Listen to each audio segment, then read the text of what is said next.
In this week's show, the real reason why we're in Kentucky. Of course, it's bourbon.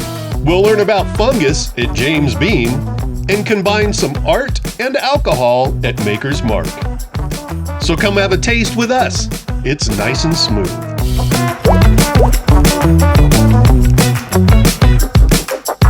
Well, good morning, kids.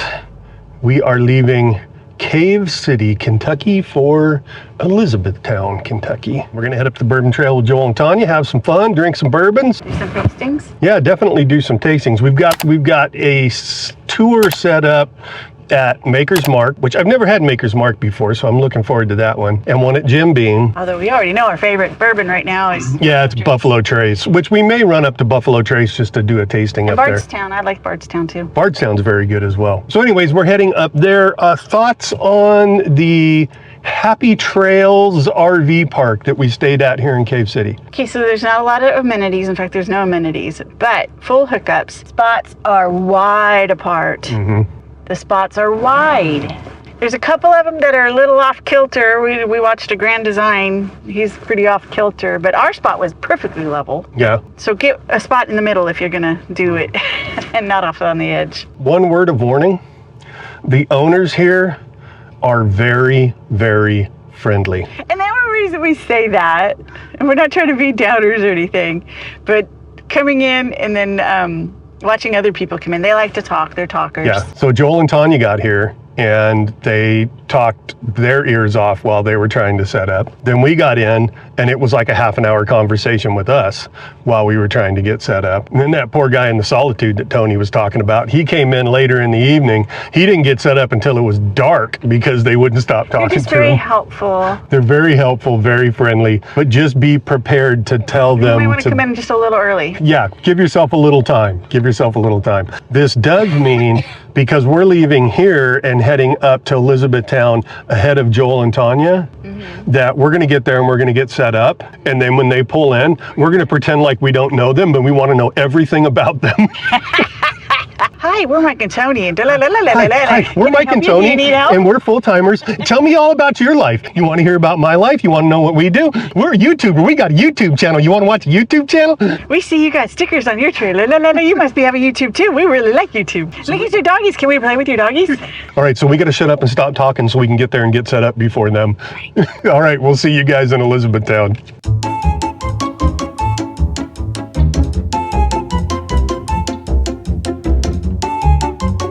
Hi, we're Mike and Tony. We're going to be your neighbors. We're going to be your neighbors, and we can't wait to meet you and hear all about you. And we just can't wait for you to get here because we were going to introduce ourselves to you. So we have a YouTube channel. You know we have a YouTube channel. Have you seen our YouTube channel? You were setting everything up. Go ahead. Don't let us bother you. You just go ahead and set up. This is fantastic. Good morning, Tony Tao. Good morning. What are we doing? We're going to a distillery to do a tour. Here, hold this because I need to put my seatbelt on and follow Joel because they're moving. They're off and running. We're right behind them. Jameer's out too. I know. So we're gonna go to the Jim Beam? Today we're going to James Beam, yeah. That's like a middle shelf. I have no idea. I'm really not. I am a neophyte when it comes to bourbon. Hey, look at the light. Anyway, we're off to the Jim Beam to do a distillery tour. And then a tasting, right? Yes. And then we're going to come back and get Gracie Girl because she couldn't go on the tour, obviously. Yeah. We have to do a Wally run because we're just out of everything. Yep. And then we'll go do a smaller dog-friendly distillery. Dog-friendly distillery, yeah. Yeah. It is getting towards late October. And it's flipping cold this morning, cold and windy. Tanya literally ran from the RV to the truck because it's cold and windy. I'm trying to avoid hitting the dead cat and not hitting the car coming the other way. Yeah. All right. Anyway, we're off.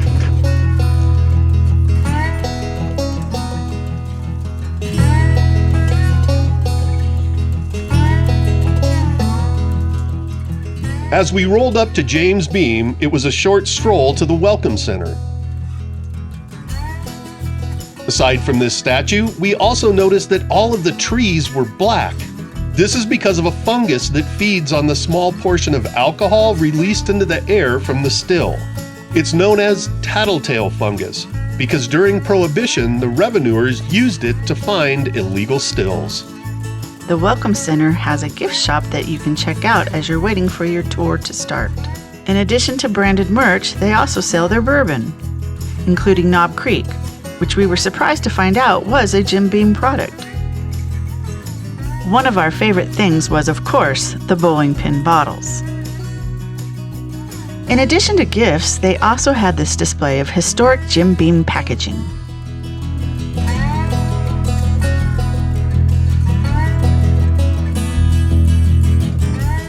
After a short bus ride from the Welcome Center, we started our tour. So you knew that if you saw the car driving through town that it was Jim, and you also knew he had a very special passenger. When Prohibition ended and it was time for him to start making whiskey again, he wanted a very special yeast to give him a unique flavor. He actually tested different types of wild yeast until he found one that gave him the flavor that he wanted. So when he found it, he wanted to make sure he kept it safe. So he would take it home with him every single day. So you knew your car went by, Jim was in it, and he had his yeast in there, right? One of the first things we learned was the definition of bourbon. A bourbon must contain these things: must be produced in the United States, must be aged in new charred barrels, must be made from a minimum of 51% corn. It must go into the barrel at a maximum of 125 proof and go into the bottle at a minimum of 80 proof. And only water can be added to dilute the proofing. Throughout the tour, we had multiple tastes of the results of those rules. The next stop was the fermentation house. James Beam used enclosed metal tanks for this process. From there, it was on to distilling. This building contains their 5-story tall still.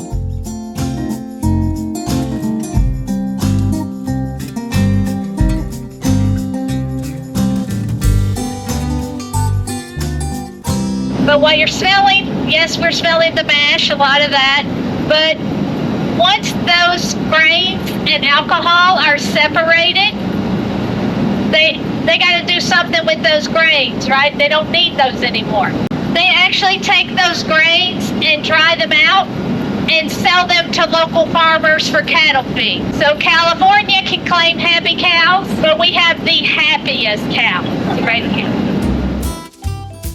We then moved on to the barreling, where the bourbon is placed in freshly charred barrels. The level of charring gives the bourbon its color and enhances its flavor.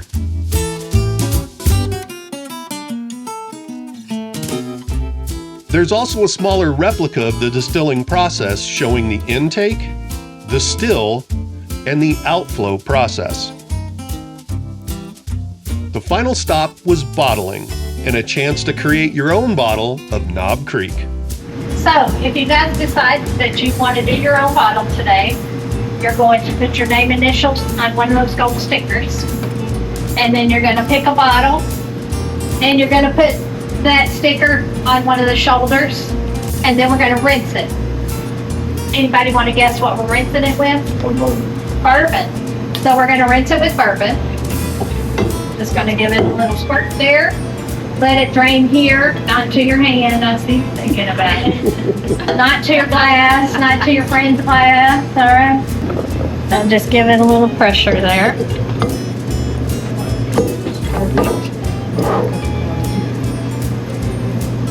All right, sir.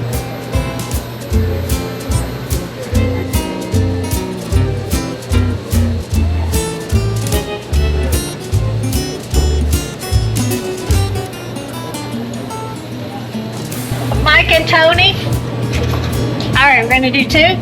Okay, there we go. We're going to do 3 seconds.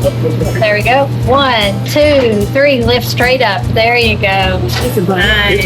It's a bourbon butt. All in all, the tour was informative and fun. We can definitely recommend it.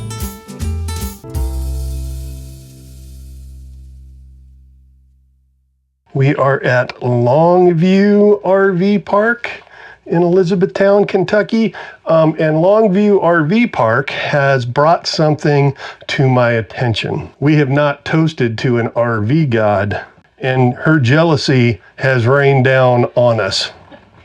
I, of course, am talking of the goddess Cyterius, who is the RV goddess of easy setup and comfortable sites. She's obviously angry with us because this site, nope, just nope. Yeah, it's completely unlevel. So if you look at the bright side, I could probably wash the top of my cat on the rig without even needing a ladder because our nose is so close to the ground. Ours isn't the only one, though. No, ours isn't. There's a Riverstone over here that he's completely out of jack in the front because he's so far. He had to go down so far. It also wasn't level side to side. Which means we had to unhook and hook back up. Yeah, You're going to take the blame for that one? I will take the blame from that, and do me a favor, learn from my mistakes. Don't be an idiot like me. If you pull in and you have even an inkling that you should pull out your Anderson levelers and level up one side of the rig, just do that. Because we unhooked everything, and then when it finally did its level, the driver's side tires were off the ground. So we had to hook back up and then pull out the Anderson levels and re-level. The water.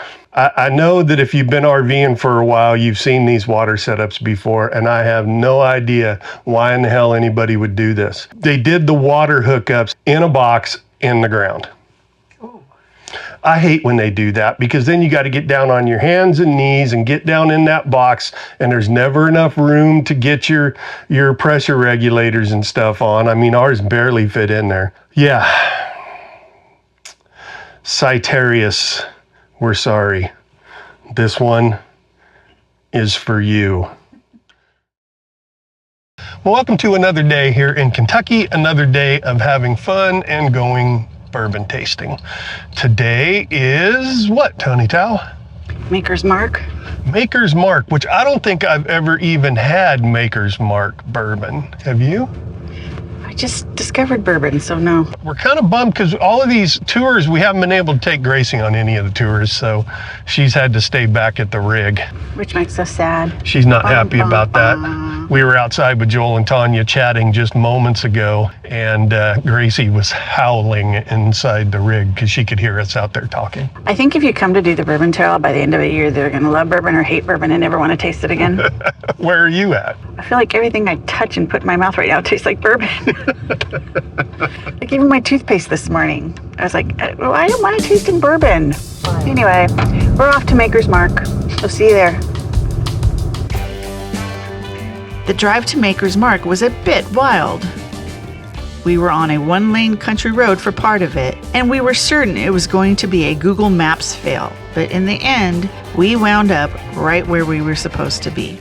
So are we going to find out when we pull out of this driveway and just make a right that main highway we came off of is about 2 miles that way? Probably so. I wanted to take you the scenic route. It was an absolutely beautiful drive in.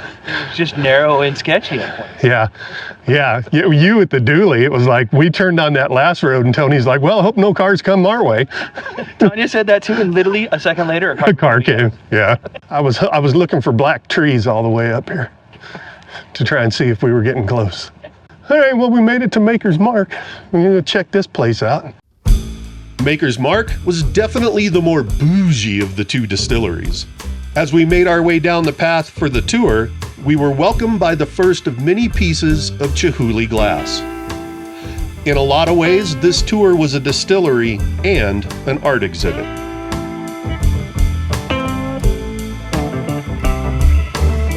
The building throughout the property were painted black. This keeps down on maintenance since they're going to be covered in the tattletale fungus we mentioned. The red shutters are a nice accent, and if you look close, you can see that the shutters have the outline of the Maker's Mark bottle cut into them. The tour started in the fermentation house, where Maker's Mark uses uncovered wooden tanks. The smell in this room was amazing, and you could see the telltale bubbling of the yeast doing its job. You were even encouraged to put your hand over the mash to feel the heat rising from this fermentation process. After fermentation, we headed over to labeling. All of the labels are cut by this machine. It's been cutting Maker's Mark labels since the 1930s. The next stop was barrel storage. The buildings are known as rick houses, and this was another opportunity to see some amazing Chihuly glass.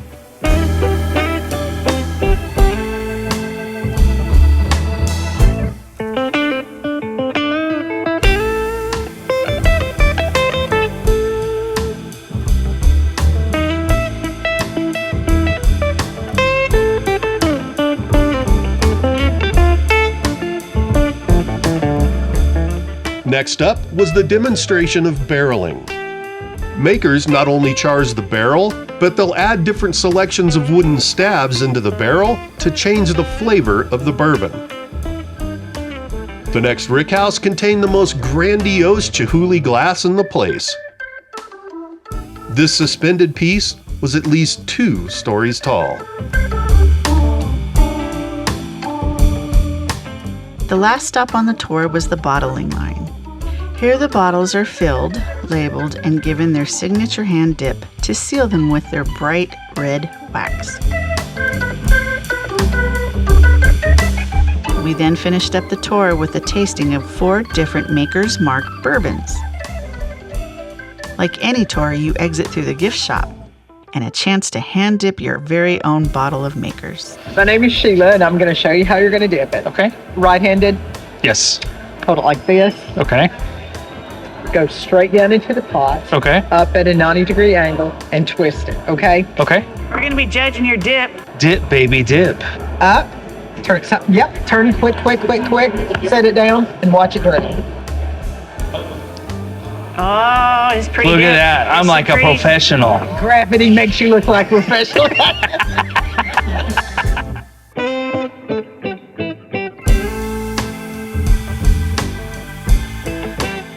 We really enjoyed the Maker's Mark tour.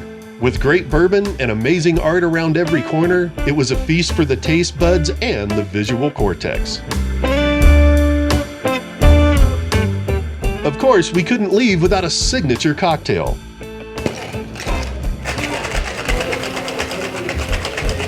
Tony opted for a bourbon-based lemon drop, and I did the apple butter old fashioned. Both delivered full flavor and fun. Okay, so thoughts on the tasting? I mean, it was nice because I don't. You get a decent enough pour, Yeah. but I kind of like when they tell you when they say, hey, this is the tasting notes. You're gonna kind of probably say. He kind of did that in the beginning, but that was it. Just Yeah. the very first one. The original smelled better than all of them. Yeah. To me, alcohol, and this is why I didn't drink for years and years. I didn't like the taste of alcohol. Right. Hated it. I'll equate it to sushi. I didn't like sushi either. But then I started developing a palate. And I definitely don't like that, but I like that. And you just start feeling it out. It's like anything, right? I mean, you just try one version of it and make up your mind. I don't like this or I do like this. But there's so many different versions of things out there. Like when you first started to drink beer, your idea of beer was Michelob Light. Budweiser, Michelob Light, Coors. Tastes like pee. It was the yellow fizzy water, right? And then once you expand your palate, you start to figure it out. And now we're just starting to do that with bourbon. Yeah. I think what's nice is with bourbon, the one thing that has to be is 51% corn. Now, beyond that, they can do whatever they want. Like here, they do Maker's Mark. They do a higher corn bill, and then they do wheat, where not a lot of distilleries use rye. All right, so between the Maker's Mark tour and the James Beam tour, which one was your favorite? Maker's Mark. Okay, Yeah, same. and why? I think because I know the distilling process, where James Beam was very like this is the distilling process, where this one took you through some of the history. warehouses and the I thought history. the history. Yeah, and that's what I enjoy. For me, it still feels like a family-run business. Oh, I would agree with that. This feels more family run than James Beam. Yeah. It feels like a very small, intimate campus. Yeah. Although I liked how with James Beam, how you had tastings as you went through it. I thought it was more. That was nice. I thought it was more comfortable to do Yeah. it that way, but I guess you could counter that and say, well, it's more difficult to compare one Next to one, each other. two, Yeah. yeah, because it's so spread out. But I kind of liked it doing the different Right. tastes throughout the Yeah. thing. But for me, actually, But here no was additional even the added addition of the Chihuly glass. Oh, Yeah, that was yes. pretty cool. Yeah. That was a stumble yeah. upon, I You think. paid Yeah. $40 to go into the museum in Seattle to go Right. see all that Yeah. Chihuly Yeah, yeah, glass. yeah. And here it was just It's sprinkled throughout the. Yeah. throughout the whole thing. Yep. Yeah. Yep, I would It agree. is gorgeous. That is an added benefit. No, that piece at the end. Oh, that was. in what is like a warehouse type setting.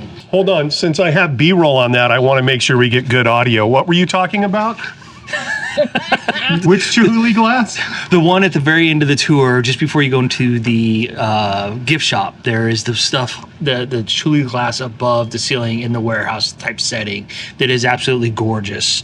And they have the 4 angels in the glass. We saw those. It's amazing. Yeah. He had to mention the 4 angels because I don't think I got a shot of the 4 angels. But it did give me good audio for the B-roll. So thank you, sir.